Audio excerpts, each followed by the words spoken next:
It started with a phantom trace. At 2:17 a.m., a line of code blinked across a monitor inside a police lab in Atlanta. Someone, or something, had unlocked a wall of encrypted files, silently, methodically, and left behind only a single message. "I see you." Lieutenant Mara Chen jolted upright from her chair. Her fingers hovered over the keyboard. The lab was supposed to be secure. It was supposed to be impenetrable. But here it was, breached. On the screen, in subtle green letters, the message glowed. "I see you." She tapped forward, deeper into the logs, following a digital breadcrumb trail that led to a restricted folder labeled Project Veritas, 2018. But the logs beyond it were dark, erased, masked. Someone was watching her watch the code. Someone wanted to send a signal. And that signal would drag her into a case she never asked for. A teenager vanishes. Jordan Ellis was 17, with a mop of curly hair, an easy laugh, and a knack for coding that stretched beyond his years. In his quiet room lined with monitors, he reverse-engineered apps, ran neural nets. He knew code like everyone else knew sine and cosine. But his life outside the screen had cracks his father refused to see. One Tuesday evening in late January, Jordan didn't come home. His mother, Noelle, called him. Phone rang. His friends said he left school on time. Security cameras around the neighborhood showed his bike chained up, still there. But Jordan was gone, vanished like a ghost. The police classified it as a runaway. No foul play, no evidence of struggle. They combed through his social media, phone logs, friends. Nothing. To them, Jordan Ellis was a lost kid, not a crime priority.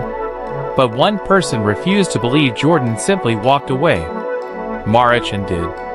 Lieutenant Chen worked cold cases now, rarely involved in missing persons. But she'd taken a special interest in Jordan's file. There was something off. A deep dive into his recent code repositories revealed a hidden branch. Project Echo. It was inactive, uncompiled, but present. Jordan had been working on a private algorithm, a neural autoencoder that could detect anomalies in unstructured data, emails, texts, logs. In effect, it was a truth detector. Why would a teenager build that? And more importantly, was his disappearance tied to what he discovered? The code that shouldn't exist. Mara visited Jordan's room one bitter cold afternoon. The house was silent, shadows stretching across monitors now dark. Noelle stood in the hallway, clutching a worn sweater. Jordan's desk was pristine. But one monitor was still lit, lines of Python code, partly written. On the screen, if anomaly _ threshold, flag. His partial comments referenced encrypted data dumps and unknown IP addresses. Mara found in his trash bin a USB stick. She sealed it into evidence. She also found a scribbled note under the keyboard. Don't trust the mirror. When she returned to headquarters, she plugged the USB into an isolated machine. What unfolded made her heart sink. Inside the drive, dozens of logs, API calls, fragments of encrypted files, nothing full. But one file stood out, voice_recordings.zip. Inside, 8 audio snippets, all distorted but traceable. One snippet was a muffled voice. "You're too close. Back it down." Another. "He saw it. He cannot be allowed to speak." Jordan had stumbled on something big. And someone had silenced him. The invisible janitor. In Jordan's high school, few paid attention to Ms. Vera Morgan, the night custodian. Quiet, average in appearance, always in gray overalls with a mop in hand. Students walked past her, ignoring the soft hum of the radio she kept in her pocket. Teachers barely nodded. But Jordan stayed late sometimes, tapping at his laptop in the library. Ms. Morgan often swept nearby. One Friday, after hours, Jordan was alone in the computer lab. He had his headphones on, eyes fixed on a screen. Ms. Morgan appeared quietly at the doorway, mop in hand. "You working late again?" she asked. Jordan flinched, startled, but nodded. She paused, then said softly, "Be careful what you chase. Some shadows don't like light." Then she turned away and resumed sweeping. It struck Jordan as odd. She always spoke like she saw things other people didn't. He made a note of her name, Vera Morgan. A secret alliance. Mara's internal affairs unit, under her supervision, began decrypting Jordan's files. They found fragments of a powerful algorithm, one that Jordan had built to sniff out hidden data exfiltration in corporate networks. It compared log anomalies, found hidden backdoors, flagged ghost processes. It was bleeding edge. One log snippet pointed to a tech firm, Novice Dynamics, a small but secretive company based outside Atlanta, often contracted by government agencies for classified software. Another snippet referenced something called Project Veritas, echoing what flashed in the lab breach. Mara cross-referenced it. Novice Dynamics had a contract in 2018 to run surveillance algorithms for a private corporate security firm. It was murky, but the funding tracked to shell companies. She decided to stake out Novice. Meanwhile, Jordan, unable to leave home, police surveillance, messaged an anonymous contact. "I need help. I found something." The other side responded, "Be careful. They watch everything." Fractured trust. Noelle Ellis was chasing ghosts by this point. Her pleas to the police fell on deaf ears. In exhaustion, she started drinking again. She blamed herself. If she had insisted more, pushed harder, Jordan would be home. One night, she received a text from Jordan's phone. "I'm okay. Don't tell them." The number was locked. She framed it as hope. But Mara saw it differently. Either he was alive and sending this, or someone was faking it. Mara confronted the lead detective assigned to Jordan's case. He scoffed. "Kid ran off. Happens every week. Too much drama." Mara grabbed his collar. "Don't you dare dismiss this. He built something dangerous. That's why he's gone." She slammed the project files onto his desk. Something in his eyes flickered. She touched a nerve. The library break-in. Late one night, someone broke into the high school library. Shelves were rifled. Computers smashed. The security system was tampered with. Footage between 1:30 to 3 a.m. erased. The intruder looted all backup drives. Jordan's secret branch vanishings. Mara pored over the broken footages anyway. She spotted Ms. Morgan's silhouette pushing a cart. The cart was innocuous, janitor's cart, but the figure moved with precision, avoiding motion sensors. She sent a police forensics team to Ms. Morgan's home. No signs of theft, nothing suspicious on the surface. But Mara requested a backdoor search, something inside her work history, digital footprints, old identities. The veil lifts. The forensic dig revealed shocking truth. Vera Morgan was once Veronica Marlowe, a code auditor and security researcher. She had been blacklisted from her field after a whistleblower attempt went wrong. She vanished, took a low-profile job, changed identity, started from zero.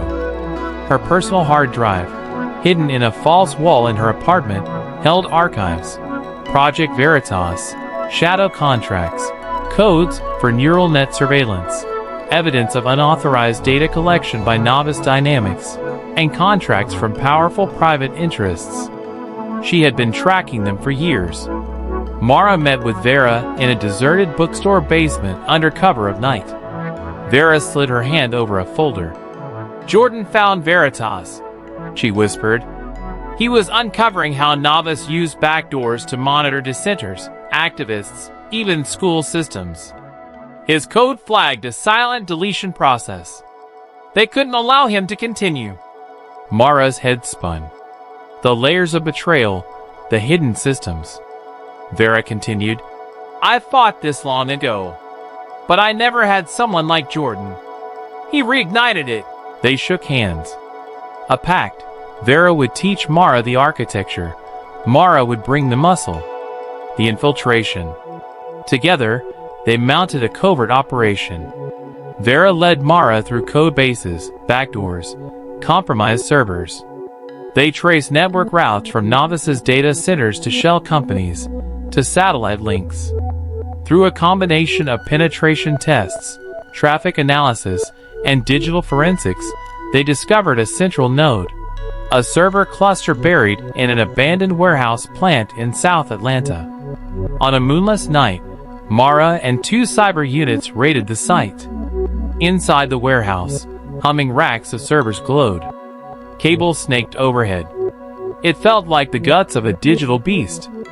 They found shadow databases, streams of personal emails, browser histories, school records, private messages, all siphoned through novice contracts pretending to be benign data collection. In the corner room, an encryption cluster locked. Vera whispered, "Here's where Jordan's code was meant to intervene. I wrote the override key. We can rip open the logs, but this will trigger countermeasures." They pressed forward. The server flashed warnings, alarms blared, lights flickered. As they extracted the data drives, they heard footsteps, mercenary guards. A violent exchange. Vera dragged Mara behind server racks. Bullets shattered casing, sparks flew. Vera patched Mara's arm, whispered, "Get the drives, get out. I'll hold them." They escaped in chaos. Vera emerged, injured, but alive. She handed Mara the drives. "You have everything now." The reveal. Back at Command Center, Mara decrypted logs. Names surfaced. Board members, shell corporations, politicians. Projects to monitor protests, influence elections, silence whistleblowers. Jordan had triggered an alert in Veritas. They erased him from physical existence. Mara held a press conference. She released sanitized fragments. The existence of Project Veritas, the misuse of private surveillance disguised as legitimate contracts, evidence that novice dynamics operated as a shadow arm of global influence. The public outcry was instantaneous. Journalists flocked. Oversight hearings. Novice executives arrested. Some allied politicians resigned. But the biggest reaction came when Jordan's name went public. The teen who died trying to expose control. The final speech. Mara visited Noel, hands trembling, holding a laptop. She played a video. Jordan in the school auditorium, weeks before he vanished, giving a speech. His voice cracked, but he spoke with force. "We live surrounded by invisible walls, algorithms, filters, hidden codes. Someone's always watching, always deciding who matters, who gets heard. I won't be silent anymore." Noel wept. Mara laid the laptop on her lap. She promised, Jordan's work won't be buried. In the main hall, Vera Morgan walked on stage, her identity revealed publicly. She scanned the faces, then nodded at Mara, who stepped forward. The auditorium held its breath. Mara spoke. "This wasn't just a case of disappearance. It was a war on truth. Technology can enslave or liberate. Jordan tried to tilt the balance. He died for light. Let's honor that." A hush, then applause. Lesson. Months later, the state passed oversight regulations on private surveillance, data mining, encryption backdoors. The name, Ellis, became associated with digital rights advocacy. Vera returned to coding, teaching whistleblower safety courses. Mara continued as digital detective, exposing hidden systems. The final line Mara recorded in her voice log. "We don't just solve crime, we prevent tyranny. Technology is not the enemy. Secrecy is." Moral. Power lives in what's unseen. Surveillance, code, algorithms, when wielded by hidden hands, can silence voices and erase truths. But the greatest weapon is transparency, accountability, and the courage to expose shadows. If someone dies listening, someone else must speak. Don't let fear shut your curiosity, but be the digital detective in your school, area, or community. Stay vigilant always. Digital Detective presents stories to educate, inspire critical thinking, and highlight the power of technology in uncovering truth. Always verify facts and report wrongdoing through official channels. Please like, share, and subscribe to our channel for more content like this.